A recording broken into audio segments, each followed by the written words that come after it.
Hello and welcome to Thinkermaker. I'm Dr. Parag Shah and I've been working in the front line of hospitals in the fight against COVID. I'm a member of the British Society for Immunology and I have no links with pharmaceutical companies. In this episode we take a look at the various ways vaccines are made. Not everyone will approve of some of the methods, and first a bit of history. Smallpox is a nasty disease that's been around for thousands of years. About 100 years ago, a man called Edward Jenner noticed that women who milk cows get spots from a related bug causing cowpox, but they don't get smallpox. And he got the idea to scrape a bit of pus from the woman's spot and then scrape it into another person's skin, thinking this might protect a person from smallpox. So he tried it on a boy and it worked. That boy didn't get smallpox, and that scrape was effectively the injection before needles were invented. And this idea is called vaccination. And over the next 100 years the idea developed, but it was always based on the original idea to inject a tiny amount of nature's nasty bug. We learned that it even works if you inject a cut-off piece of the bug, and we learned that it's safer if we first dip the bug in chemicals to weaken it before injecting it. They're all versions of Edward Jenner's way to create immunity, and most COVID vaccines are one of these methods. But now 2 companies offer to create immunity in a completely different way. Instead of injecting bits of nature's bug into you for natural immunity to respond, they genetically engineer mRNA technology to inject that. It tricks your body into manufacturing the bits of bug inside of you. Very different. The old way injects bits of bug into you. The new way tricks your body to make bits of bug. And that's why some say the new trick should not be called vaccination. It's a fair point. For example, should your smartphone be called a TV, even if it can show live TV shows? Debatable.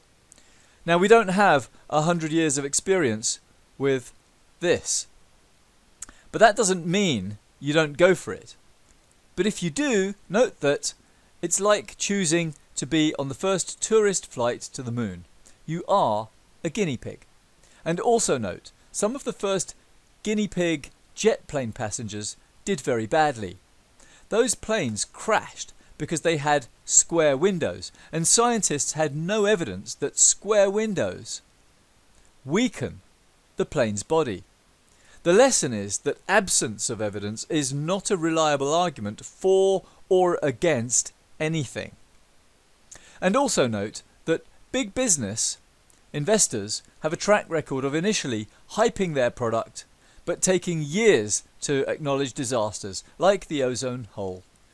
They always seek to protect their industry's revenue, $8 billion for aerosol gases, or in this case of unexpected drug harm in pregnancy in the 1960s, the pharma company only apologised 8 years ago.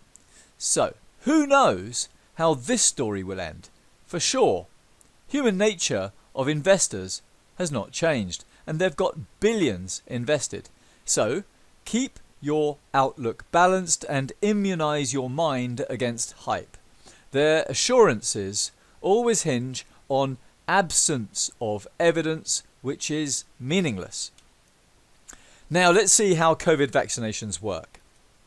In a previous video we learned that with infection our natural immune system makes a range of useful antibodies which act like a sheath over a knife, not only against the virus spike and against the other bits sticking out of the virus, but also against the bits inside the virus. However, vaccine manufacturers focus only on antibody for COVID spike.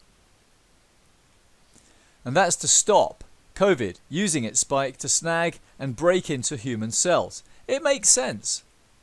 The trouble is that it's the most likely antibody to become useless if the virus spike mutates, like this. So vaccines can be a bit of a gamble. In contrast, natural immunity has a range of weapons. Because mutations change the spike shape, these additional antibodies can be handy for fighting new virus strains. And it's normal for our natural immunity to effortlessly redesign a new batch of antibodies against the new spike in a week or two. Science labs need months or even years. And that's what we're seeing already with the South African strain and the Oxford jab. Read these headlines. So in summary, vaccines are designed to inject something to mimic the spike, to trigger the immune system into making the spike antibody before you get COVID. But they need billions of jabs, and there are quite a few ways to manufacture them, so let's look at those. Method 1, dip COVID in a chemical to weaken it and inject the weakened version. Method 2, construct a virus look-alike made of proteins, dress it up in camouflage and inject that. Method 3, cut off the spike, construct copies of that and inject the tip or even the whole spike. Method 4, open up the virus, take out its genetic code, study and copy the bit that codes for the spike, wrap it in a globule of high-tech petroleum product fat for protection and inject that spike code directly.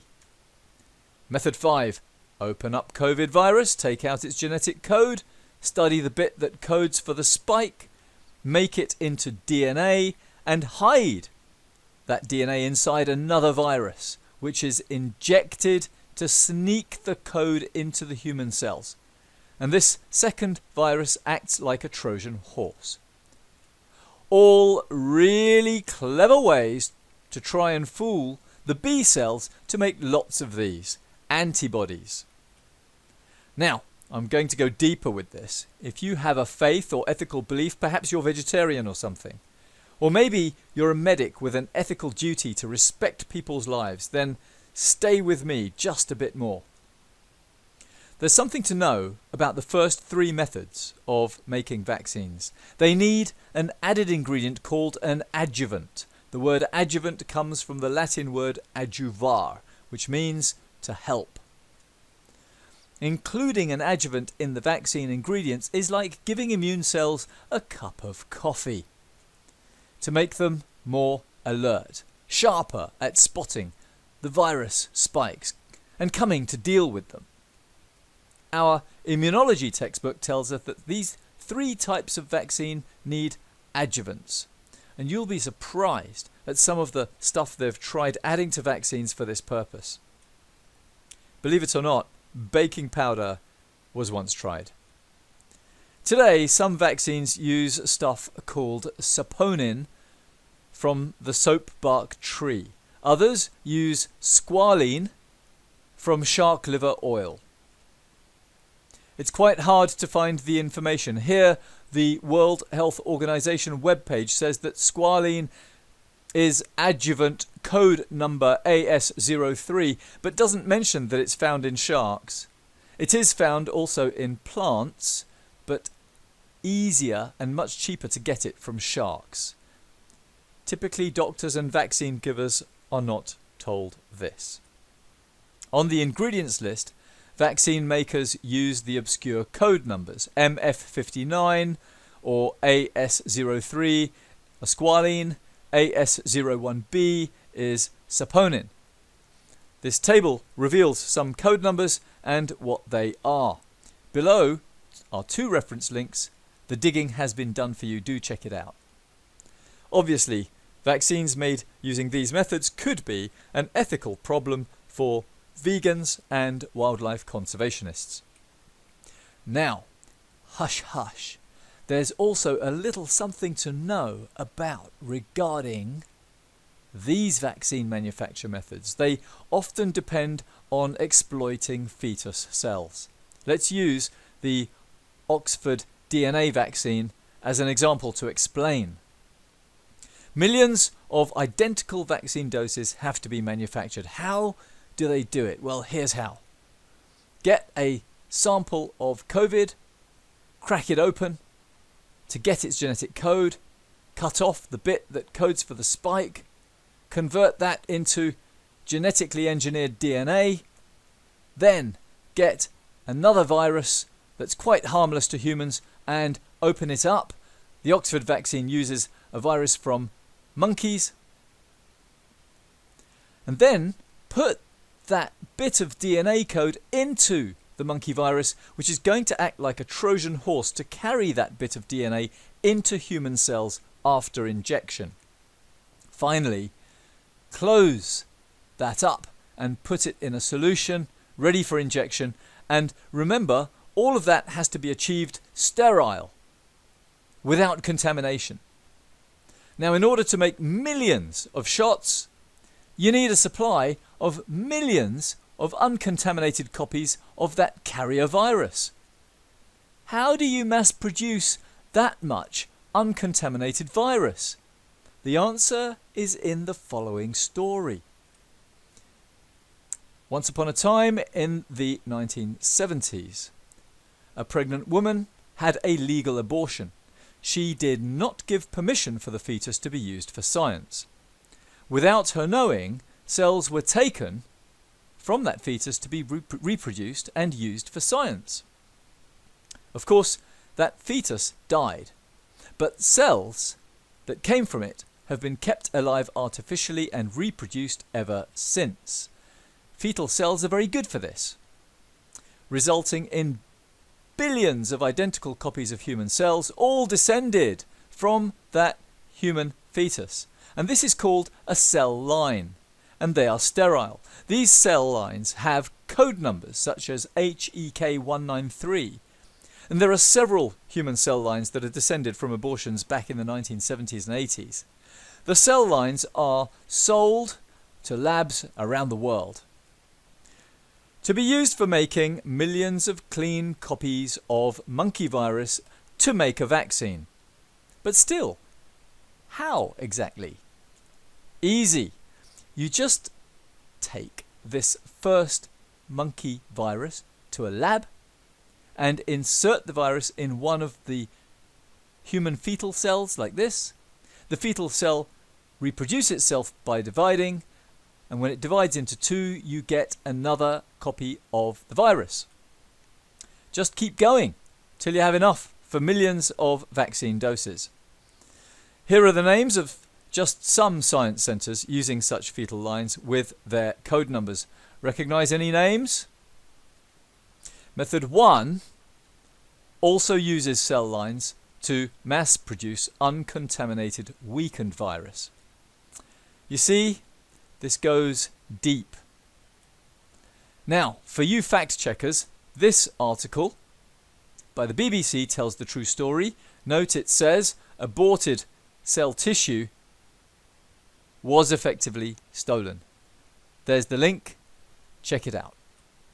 Clearly, this information is of immense ethical or spiritual importance to people who hold true to a faith or abortion ethics. For many others, there is something dark and distasteful about theft of cells and lack of honesty. And remember, it's a doctor's ethical duty to inform this dialogue for valid consent for vaccination. In the next episode, we'll run through which vaccine brand uses which technology and which production method, so you can decide which is right for you. And if you're a vaccine giver, the information will enable your fulfillment of ethical duties for fully informed consent. Thank you for watching.